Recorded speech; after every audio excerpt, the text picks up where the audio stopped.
Hola, bienvenidos a Contrapunto Analiza, un espacio en donde nos permitimos pensar fuera de la caja para tener una mejor comprensión de lo que pasa en lo económico y lo financiero.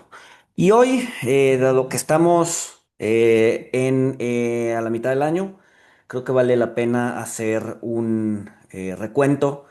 Pues más que recuento, una perspectiva de qué tanto va a ser o qué tan pesado va a ser el camino hacia el cierre de año, ¿no? Y es por eso que titulo este video El largo camino al cierre del año.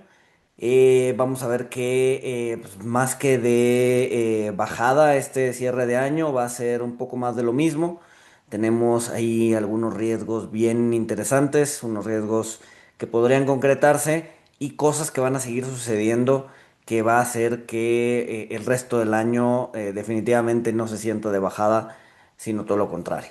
Entonces vamos a empezar hablando de el crecimiento y déjenles comparto aquí pantalla. Vemos cómo es, a ver, esta es una gráfica que seguramente ya la han visto en otros lados o aquí, yo la he puesto en varias ocasiones, es de la encuesta de BOFA, de Bank of America.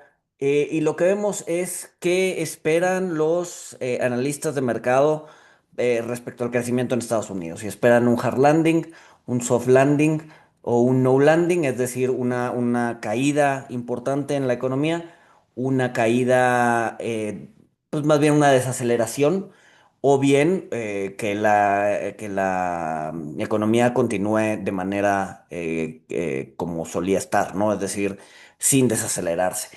Veíamos que antes del Liberation Day, ¿no? Antes del 2 de abril, veíamos que pocos pronosticaban un hard landing, ¿no? La mayoría estaba entre una desaceleración y posiblemente un no landing.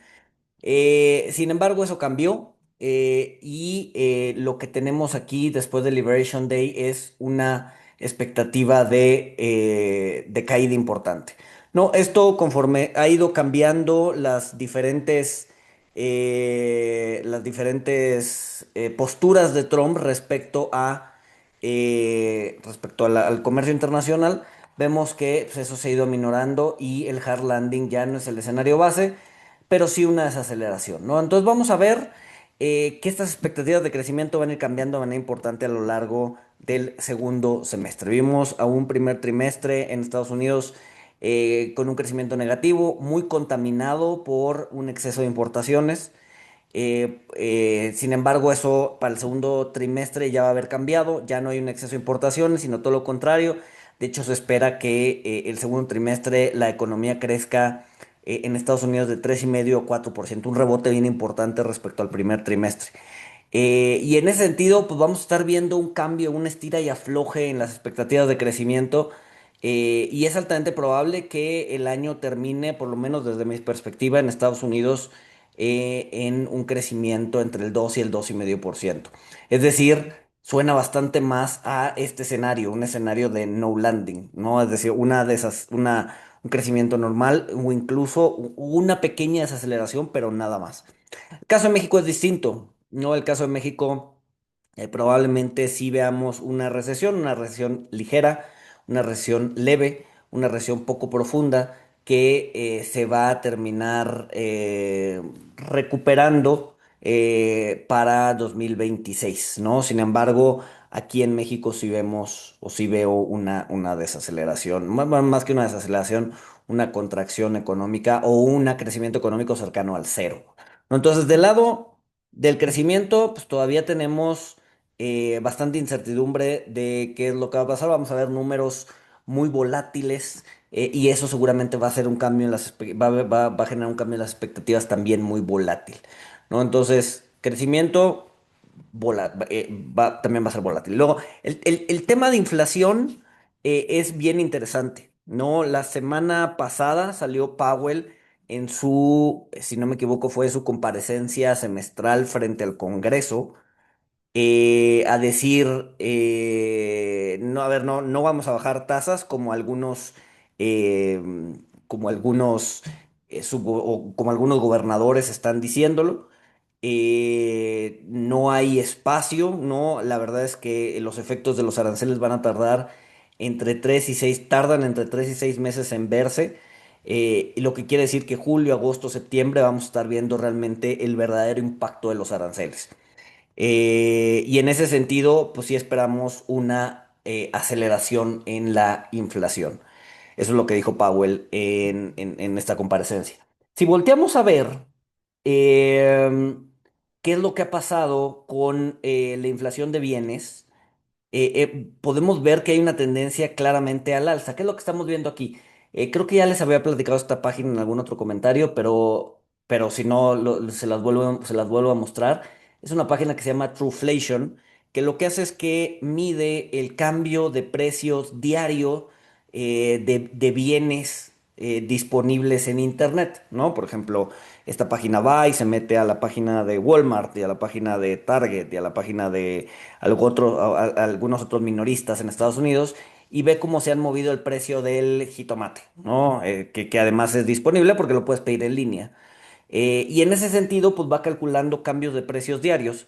Obviamente no es, o sea, no se le puede sustituir por la inflación, porque la inflación, la canasta de la inflación, pues tiene otros componentes, como por ejemplo servicios o componentes que no necesariamente sus precios están en internet, ¿no? Entonces, por ejemplo, aquí pueden ver que el Trueflation es alrededor del 2%. Eso no quiere decir que la inflación en Estados Unidos sea 2%. Ese numerito realmente yo no me fijaría en él porque no es una canasta representativa del consumo del estadounidense promedio. Lo que sí me fijaría es esta tendencia, ¿no? Es decir, es una tendencia al alza. Es decir, hoy la canasta de bienes, ¿no? Que no es, definitivamente no es toda la canasta de consumo norteamericano, pero sí una parte, sí ha subido. Y ha subido, curiosamente, a raíz del Liberation Day, el 2 de abril, ¿no? Entonces, a partir del 2 de abril hemos visto crecimiento en precios de los bienes que existen, cuyos precios existen en Internet. Eh, Eso pues obviamente genera presiones, como repito, no es toda la canasta de bienes, sin embargo, pues te ayuda a conocer o a entender la tendencia, ¿no? Hacia dónde están yendo los bienes. Entonces, vamos a seguir viendo inflación, vamos a seguir viendo probablemente un repunte inflacionario en los siguientes meses. Powell ya nos los adelantó. El tema de los aranceles, realmente su impacto se ve de 3 a 6 meses, entonces apenas estamos entrando en esa ventana de tiempo para poder observar esos cambios. Y en ese sentido, pues es poco probable que, a pesar de que el mercado lo está priceando y de que la Fed lo está medio telegrafiando, ¿no? Dos recortes, es poco probable que veamos esos dos recortes, ¿no? Desde mi punto de vista, yo soy más de la idea de que la Fed no va a recortar este año. ¿Por qué? Porque uno, porque no lo necesita. La economía va bien. Las tasas altas al 4,5% en realidad no son altas, ¿no? Son típicas, de hecho. Si volteamos a ver antes del periodo 2008-2020, en donde las tasas estaban artificialmente bajas, pues sí, son altas respecto a ese periodo. Pero si volteamos a ver antes del 2008, vamos a ver que el promedio era 6% y está en 4,5%. Realmente no son tasas altas y la economía funcionaba bien cuando estaban las tasas al 5%. Entonces, no son tasas altas, no tienen necesidad de bajarlas. Si ven un repunte inflacionario a raíz de los aranceles, como todavía no van a tener claro que puede llegar a haber efectos de segundo orden, entonces seguramente se van a mantener. Esa es mi posición. Y eso pues obviamente va a traer volatilidad en lo que resta del año, en ese cambio de expectativas que se va a dar si es que se da, que efectivamente no recorten. Entonces va a haber un cambio de expectativas interesante que podría traer volatilidad. Todo esto pues, nos lleva al escenario que pues, todo mundo está temiendo, ¿no? Que es pues, la estanflación. Que a ver, si somos partidarios de que Estados Unidos va a crecer al 2,5%, pues en realidad pues, ya digamos que ya no, o sea, el término de stagflation, pues ya no se va a dar, es decir, ya no va a haber una, pues un crecimiento bajo o nulo en la economía, va a ser un crecimiento normal, pero va a ser un crecimiento con inflación, ¿no? Entonces, hoy por hoy el mercado está diciendo, vamos a ver esta inflación, ¿no? Por lo menos eso es lo que se está priceando, que es bajo crecimiento con alta inflación. Yo no creo que lleguemos a ese escenario. ¿Por qué? Porque el crecimiento va a seguir siendo relativamente normal. Y la inflación tampoco va a ser muy elevada, pero sí se va a elevar, ¿no? Entonces, creo que esto también va a terminar bajando para ver una especie de crecimiento económico normal con inflación ligeramente arriba de lo que la Fed está esperando. Y cuando digo ligeramente arriba de de lo que la Fed está esperando, estoy hablando de un 3,5. O sea, que es alto respecto a lo que busca la Fed, que es 2%, pero tampoco es catastrófico, no es el 9,1 que vimos en el pico del COVID, de la crisis del COVID, ¿no?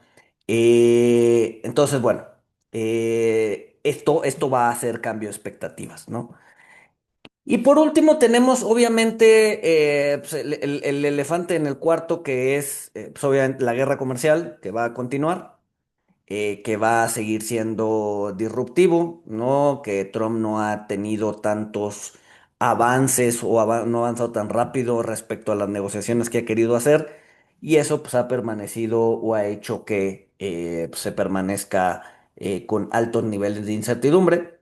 Y dos, temas geopolíticos. Si bien ahora que estoy grabando esto, la guerra de Irán e Israel parece estar contenida, el tema geopolítico va a continuar. Quizás ya no bajo el rostro de Israel contra Irán, pero sí bajo el rostro de Israel contra el mundo árabe, o Ucrania contra Rusia otra vez, o China, Taiwán, o cualquier otro frente geopolítico. Los problemas geopolíticos llegaron para quedarse. Que no nos extrañe que sigan siendo temas relevantes hacia adelante. Y es algo bien interesante porque aquí no lo mencionan, ¿no? Aquí están diciendo los riesgos para el resto del año, dirían que la guerra comercial detone una recesión, que la inflación haga que la Fed suba tasas, que haya un evento de crédito y haya problemas en el mercado de bonos, y que pues el dólar se deprecie de una manera importante, ¿no? Pero en ningún momento están hablando de temas geopolíticos. Yo creo que eso va a seguir. Yo creo que el tema, o sea, yo creo que Israel no ha terminado de pelearse con sus vecinos. Eh, Hoy que estoy grabando esto salió la noticia de que ahora Israel está atacando a Siria, por ejemplo. Entonces, creo que ese frente geopolítico, no solo Israel contra Irán, sino Israel contra el mundo árabe, va a seguir abierto por un periodo mucho más largo de lo que esperamos. Y eso podría traer disrupciones, sobre todo en cadenas de producción, sobre todo en temas petroleros. Pues al final el mundo árabe es rico en petróleo, y por lo tanto, pues eso podría traer ciertos problemas, ¿no? Entonces, ¿a dónde voy con todo esto? Y les dejo aquí de compartir. El segundo semestre de este año va a seguir siendo volátil, no se va a sentir de bajada, vamos a seguir viendo problemas, así que tómenlo con calma, no tomen decisiones acertadas o busquen tomar decisiones acertadas más con la cabeza que con la panza. Y pues nada, si les gustó, compártanlo, inscríbanse o suscríbanse, déjenme un comentario y nos escuchamos el siguiente martes. Saludos.